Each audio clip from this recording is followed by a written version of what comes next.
वामन अवतार की कथा, स्टोरी ऑफ वामन अवतार। पौराणिक कथाओं के अनुसार एक बार जब देवताओं व दैत्यों के बीच युद्ध हुआ तो सभी दैत्य हार गए। इंद्रदेव के प्रहार से दैत्यराज बलि भी घायल हो गया। उस समय दैत्यों के गुरु कहे जाने वाले शुक्राचार्य ने संजीवनी विद्या के बल से बलि व अन्य मृत दैत्यों को जीवित कर दिया।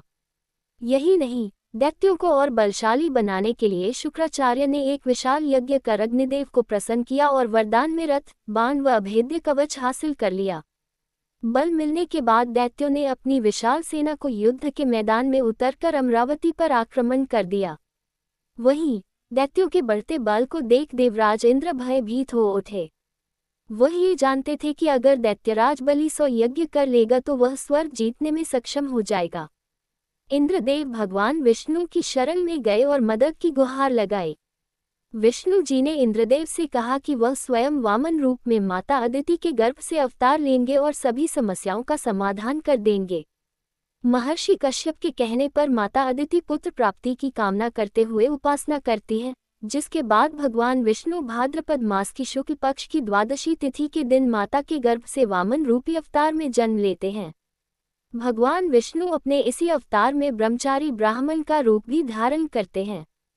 पुत्र प्राप्ति के बाद महर्षि कश्यप ऋषियों के साथ मिलकर वामन का उपनयन संस्कार करते हैं। उन्हें सभी ऋषियों से कुछ न कुछ भिक्षा भी मिलती है।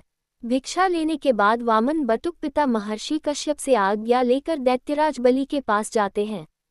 जिस समय वामन बलि के पास पहुंचते हैं, उस समय वह नर्मदा नदी के तट पर अपना अंतिम 100वां यज्ञ संपन्न करने जा रहे होते हैं।